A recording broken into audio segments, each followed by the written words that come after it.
नमस्कार, आप देख रहे हैं एफएम न्यूज और मैं हूं आपके साथ में शोभित पाठक। बुलेटिन की शुरुआत करेंगे इस वक्त की अहम खबर के साथ।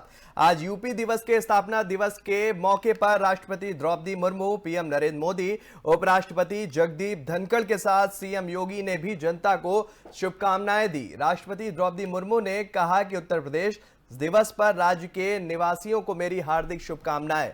बता दें कि सर्वाधिक जनसंख्या वाला यह राज्य सांस्कृतिक, साहित्य, कला, राजनीतिक और सामाजिक परिवर्तन के आदर्श प्रस्तुत करता रहा है। मैं उत्तर प्रदेश के प्रतिभाशाली और परिश्रमी निवासियों के स्वर्णिम भविष्य की मंगल कामना करती हूं। प्रधानमंत्री मोदी ने कहा कि यूपी दिवस पर यहां के लोगों को ढेरों शुभकामनाएं। बीते कुछ वर्षों में राज्य के विकास ने हर किसी का ध्यान अपनी ओर खींचा है। यूपी के लोगों ने कई क्षेत्रों में मिसाल कायम की है। मैं देश की प्रगति में अहम योगदान दे रहे इस प्रदेश के निरंतर समृद्धि की कामना करता हूं। उपराष्ट्रपति जगदीप धनखड़ ने कहा कि यूपी के लोगों को उनके राज्य स्थापना दिवस की हार्दिक बधाई। इसके गौरवशाली इतिहास, समृद्ध आध्यात्मिक विरासत और स्थापत्य चमत्कारों ने राज्य को भारत के जीवंत मानचित्र पर गौरव का एक अनूठा स्थान दिया है। सीएम योगी ने इस दौरान कहा कि आध्यात्मिकता व आधुनिकता की संगम स्थली अंत्योदय के साथ सुरक्षा व समृद्धि के स्वप्न को साकार करती क्रांति धरा उत्तर प्रदेश के सभी निवासियों को उत्तर प्रदेश दिवस की हार्दिक बधाई। आइए प्रधानमंत्री के मार्गदर्शन में अपने प्रदेश को आत्मनिर्भर प्रदेश बनाने हेतु संकल्पित हों।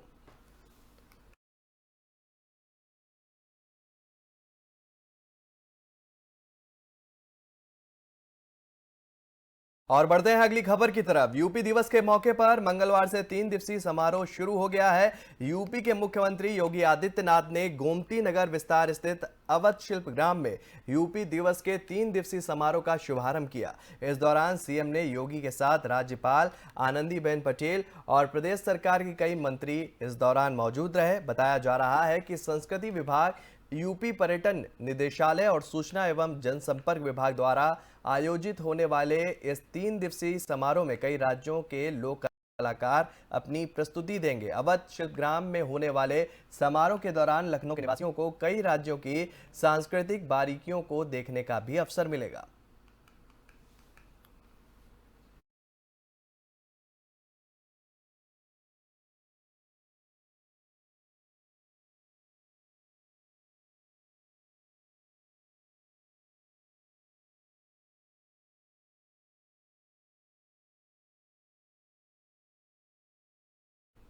गोमती नगर, बंदरियाबाग समेत कई अन्य इलाकों में मंगलवार को बिजली संकट रहेगा। ग्लोबल इन्वेस्टर समिट के लिए पोल व अन्य उपकरणों की रंगाई पुताई करने के लिए बिजली बंद रहेगी।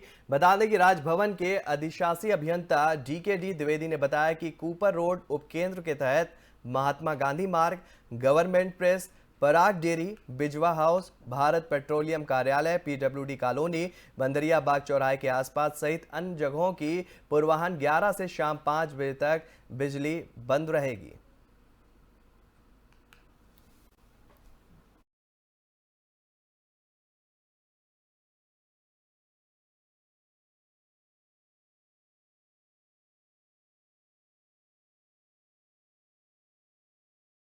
यूपी के पीडब्ल्यूडी मंत्री जितिन प्रसाद आज शाहजहांपुर पहुंचे। यहां उन्होंने स्नातक एमएलसी चुनाव को लेकर भाजपा प्रत्याशी को जिताने के लिए एक सभा को संबोधित किया। बता दें कि मंत्री जितिन प्रसाद शाहजहांपुर के सिंधौली ब्लॉक में आयोजित स्नातक एमएलसी चुनाव के एक कार्यक्रम में पहुंचे थे। यहां मीडिया से बात करते हुए जितिन प्रसाद ने कहा कि सभी चुनाव महत्वपूर्ण होते हैं। साथ ही स्नातक एमएलसी चुनाव के कार्यक्रम में तिलहर विधानसभा से भाजपा विधायक सलोना कुशवाहा भी पहुंची। भाजपा विधायक सलोना कुशवाहा ने सपा नेता स्वामी प्रसाद मौर्य के श्री रामचरितमानस वाले बयान पर जवाब देते हुए कहा कि स्वामी प्रसाद मौर्य तो उल्टा सीधा बोलने के लिए ही जाने जाते हैं। चुनाव में भी उन्होंने बहुत कुछ उल्टा सीधा बोला था, जिसकी सजा उन्हें जनता ने दी है।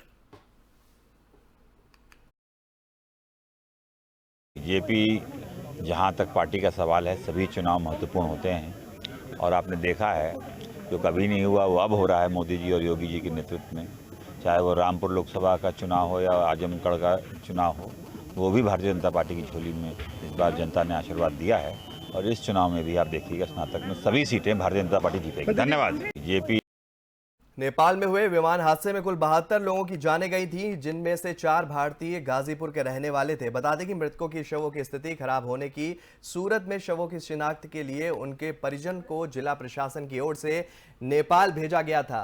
पिछले कई दिनों से मृतकों के परिजन नेपाल में ही थे। गाजीपुर जिलाधिकारी ने इस बाबत मीडिया को जानकारी देते हुए बताया कि सोमवार की दोपहर मृतकों के शव लेकर परिजन नेपाल से चल पड़े हैं। आज मृतकों का अंतिम संस्कार किया जाएगा। बता दें कि जिलाधिकारी आरिका अखौरी ने मीडिया को बताया कि एम्बेसी उनसे उनकी बातचीत हुई है और इसके बाद पुष्टि हो पाई है कि चारों मृतकों की डेड बॉडी की शिनाख्त कर ली गई है। और जिलाधिकारी ने बताया कि शवों को उनके परिजन लेकर सोमवार की दोपहर 1:30 बजे नेपाल से गाजीपुर के लिए रवाना हो चुके हैं। ऐसी सूरत में मंगलवार को सभी डेड बॉडी गाजीपुर पहुंच जाएंगी। प्रशासन की ओर से पूरी तैयारियां भी कर ली गई हैं। डेड बॉडी के आने के साथ ही अंतिम संस्कार पूरे सम्मान के साथ किया जाएगा।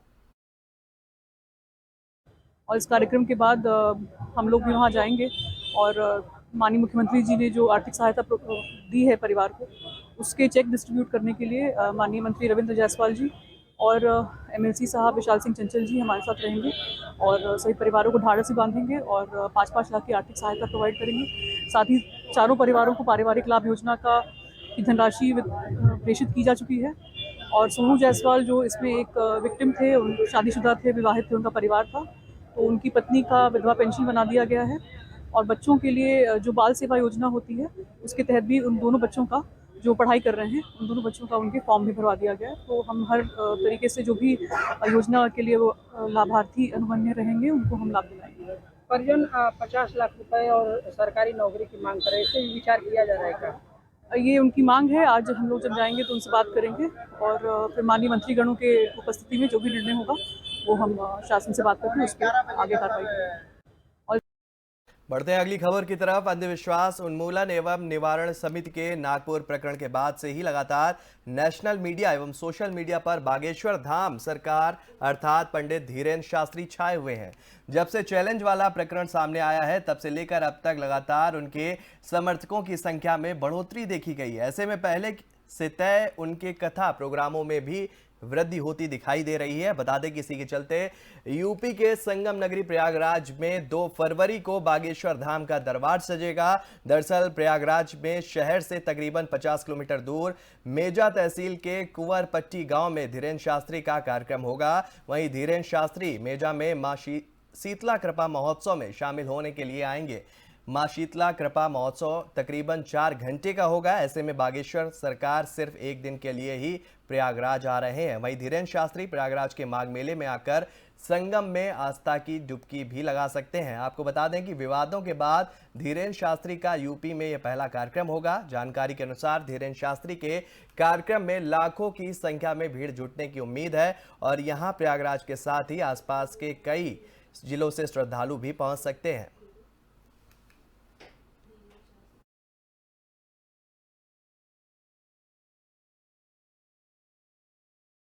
विवादों के चलते जो है लगातार सुर्खियों में बने हुए हैं और तमाम तरह के दावे भी किए जा रहे थे, जिनको उन्होंने शून्यधार कर दिया है।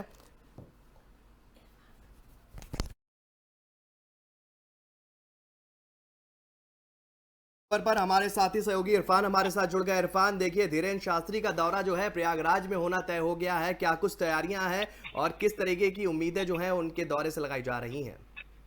जी बिल्कुल, हमको बता दूं कि 2 तारीख का प्रयागराज में धीरेन्द्र शास्त्री का आगमन है। इसको लेकर जो चाक चौबंद व्यवस्था है वो पूरी तरीके से पूरी कर ली गई है। आपको बता दें जो डीएम प्रयागराज है और जो कमिश्नर प्रयागराज है रवि शर्मा जी, उन्होंने पूरी तरीके से तैयारी कर ली है। और सुरक्षा व्यवस्था की बात करें तो जो रूट डाइवर्जन जो प्रावधान है प्रयागराज में वो लगातार बरकरार है। रूट डाइवर्जन क्योंकि माघ मेला है प्रयागराज में, 45 दिन का मेला होता है, उसको लेकर कहीं ना कहीं जो प्रयागराज जो प्रशासन है वो पूरी तरीके से मुस्तैद है। और जहाँ पर धीरेन्द्र शास्त्री का दौरा है उसको लेकर काफी कड़े इंतजाम किए गए हैं। जी अंकुर। इरफान, देखिए लगातार जो जानकारी हमें मिल रही है वो ये है कि इनका दौरा जो है एक दिन के लिए संभावित दौरा है। क्या दौरा आगे बढ़ सकता है? इस तरह की कुछ अपडेट भी है क्या आपके पास? जी बिल्कुल, अभी अभी जो है सूचना विभाग की तरफ से जो पत्रकारों को जो सूचना दी गई है कि 2 तारीख को इनका दौरा है, 1 दिन का दौरा है पूरा। ये आगे का कार्यकाल ये उसके इनके प्रयागराज आने के बाद वो तय करेंगे कि आप उनको और कहाँ पे जाना है, कहाँ उनको विजिट करना है। लेकिन इस प्रयागराज में जो प्रशासन है वो पूरी तरीके से मुस्तैद है, उनके सुरक्षा को लेकर कई इंतजाम किए गए हैं और जगह जगह बैरिकेडिंग भी की गई है। लगातार पूरी तैयारी चल रही है। जो लोग हैं वो पूरी तरीके से वहां पर मौजूद है, जो सदस्य हैं, जो कार्यकर्ता है वो लगातार मौजूद है और काम कर रहे हैं। ऐसे में जो कहीं ना कहीं जो प्रयागराज प्रशासन वो पूरी तरीके से मुस्तैद है और धीरेन्द्र शास्त्री को प्रयागराज उनका दौरा है, इसको लेकर पूरी तरीके से कड़े इंतजाम किए गए। जी अंकुर। चलिए, तमाम जानकारी के लिए हमारे साथ जुड़ने के लिए इरफान आपका बहुत बहुत धन्यवाद। तो सीधी तौर से कह सकते हैं कि धीरेन्द्र शास्त्री का प्रयागराज दौरा है, जिसको लेकर प्रशासन अलर्ट मोड पर है और तमाम तरह के जो उम्मीदें जताई जा रही हैं उनको पूरा करने में जुटा हुआ है। फिलहाल जो श्रद्धालुओं की संख्या है वो भी बढ़ोतरी की उम्मीद जताई जा रही है, जिसके चलते कानून व्यवस्था से लेकर सुरक्षा व्यवस्था को चाक चौबंद किया जा रहा है।